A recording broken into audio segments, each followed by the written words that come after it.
Hi, my name is Jay Oza. I teach, mentor, and coach people on public speaking so that they can get winning high stakes speeches, whether it's one on one in a job interview setting, or in front of a small group at a business meeting, or in front of a large audience at a conference. Today, I want to give you a job interview tip, but it's actually more than a job interview tip. I think it could apply to other things as well. When I'm coaching clients who are looking for a job, the first session that I have with a client is what I call get to know you better session. What I mean by that is I am trying to find out who the person is, because when they're interviewing, there are going to be all kinds of questions asked of the candidate. But the hidden question underneath all of the question is, who are you? Like, who are you? And if you don't know who you are, then how are you going to convey to others on who you are?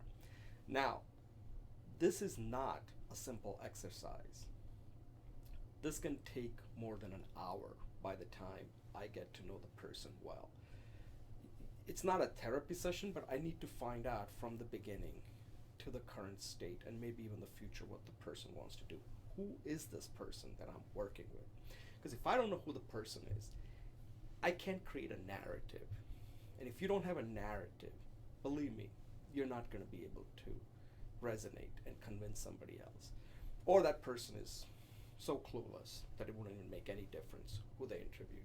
They're looking at something that is totally unrelated. Maybe you're great looking, maybe you got a great personality, but they're just missing the fundamental reason why they are interested in hiring you. Now, I can tell you, I've interviewed with a lot of companies, with the exception of just one company. This has never ever come up directly. And this happened at a small company that I was interviewing with out of New Hampshire, actually, Manchester, New Hampshire. And I had an interview with the hiring manager, and then the hiring manager said, "We would like you to come and meet with the team at the headquarters." And then the first person that I was going to meet was the CEO. And he said, that should he's just going to try to get to know you a little better, and the interview shouldn't last more than 30 minutes. I go there. As it turns out, his first name was Jay also. And he said, "So, tell me something about yourself." So I started talking about, I'm currently looking for a job, this and this and that. He said, "No, no, no. I mean, tell me something about yourself right from the beginning." And I mean, "You mean from the place, from birth?" He said, "Yeah, from birth. I just want to get to know you better." And I started talking about that I was born in India, and I went, and all along I said, how much do you want to know about this?" And he said, "No, no, no, tell me as much as you want to tell me, but I want to try to get to know you better." To make this short, that interview with him lasted for more than an hour and a half. And at the end, I remember he had like 3 pages of notes. I wish I had taken that notes, because I think I must have said a lot of good stuff, because I did get the job. But I wanted to find out what did he write, because he had 3 pages of notes of something that I've never really shared with anybody. And I realized after that it is very important to know who the person is, because most people don't know who they are. Everybody thinks they do, but they don't.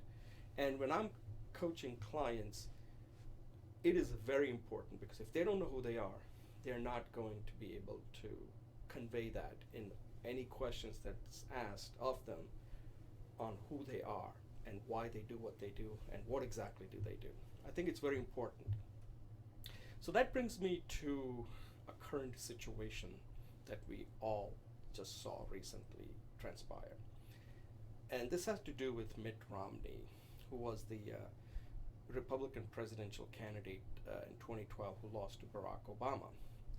And right after Donald Trump got elected, he called on Mitt Romney as considering him for the Secretary of State position. Now, when a president, now if you remember the history of this, Mitt Romney had a lot of negative things to say about Donald Trump. There's a fraud, a phony, and all kinds of things. Okay, that's fine. That's campaigning. But when somebody gets elected, you have to respect the office because the president is president of the entire country. And when he calls you, you go and meet with him. That's not the person, but the position. You're meeting with the position, not the person. You may have differences with the person, but when the person is representing the position of President of the United States, you have to go meet with him. And that's fine. I have no problem with that. But during that meeting, Romney should have gone with a strategy that, look, I'll go meet with him, but there's no way I can work with this guy. I know who I am. I have certain things that I stand for. And remember, he ran for the presidency, so he has to have a lot of things that he stands for.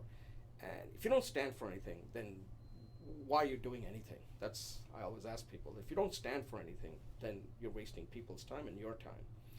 You're just drifting. And when you don't know who you are, people are going to define who you are. So anyway, he goes and meets with Trump. If Mitt Romney had asked me what should have been his strategy, I would have said, go in, ask him his vision, what is he looking for, and then share your vision, saying, look, I have a real problem with Russia. I believe that climate change is affecting the environment, and these are the differences. I know we have differences, but you're the president, and whoever you hire, you have to feel comfortable that that the person that you pick either shares your views or somebody that you like so much that even if the person has a differing of opinion. So that's something you have to decide. But these are my views, and I'm certainly willing to listen to your vision and see if there's an opportunity for us to work together. And obviously, knowing Trump, he wasn't going to accept that anyway. After the first interview, he should have come out and just made the statement that I had a frank, open discussion with the president. We exchanged our views, and that's it. Don't say anything more. And then after a week, just gradually withdraw from consideration and save face. Okay? That's what I would have suggested he do. But that's not what happened. He goes and meets with Trump the second time. Now, second meeting for something like that. Remember, Mitt Romney is not an unknown commodity. This guy is known. He has solid business experience, solid political experience. He was the right candidate, if you just want to look at the resume. Okay? There was nobody out there that was better than Mitt Romney. He should have gotten the job, but he didn't. So when he meets with Trump the second time, if Trump was not willing to offer him the position right then and there, maybe give him another few more hours to talk it over with his advisor. But by next morning, if that position, if the call is not there that you got the job, he should have just withdrawn at that point. But that didn't happen either. He kept him dangling out there, and ultimately he did not get the job.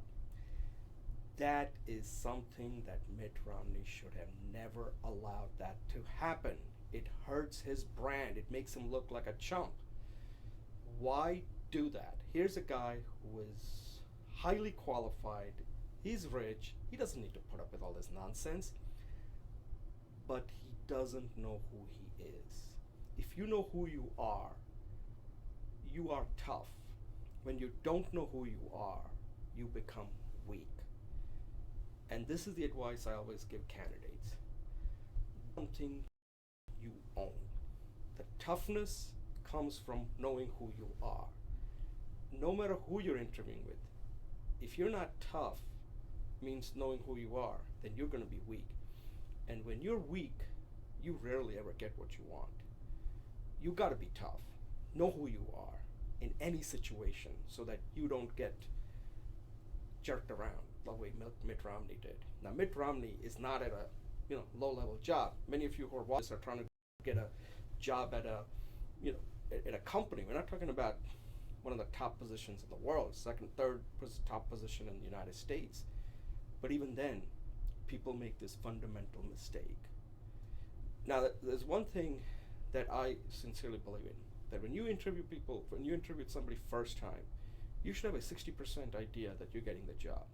When it's a second interview, at the least, it's 90%. The only 10% I'll leave there is if somebody needs to consult. But if you don't hear back within 6 hours, and no more than 24 hours. I've known this, that after a second interview, if the call is not there the next morning, you got the job, you ain't getting the job. Okay? It's simple as that. Unless the person tells you that by this time you will know. And you never want to give anybody more than 24 hours. It's just not necessary. So keep that in mind when you're interviewing. These are little things that I coach people because it's so easy to forget. And you come across really needy. People come across really needy when they're feeling weak. So if you know who you are, you're going to be tough, and you can see the signs which direction the employer is going, and you're going to be able to make the decision. You don't need to have them come and reject you. Okay? Keep that in mind. This is a pretty weighty topic that I can't go into in more detail. It's something that I do when I'm coaching people, and I go through their entire background. But some of you, who may not take advantage of that or may not need it right now.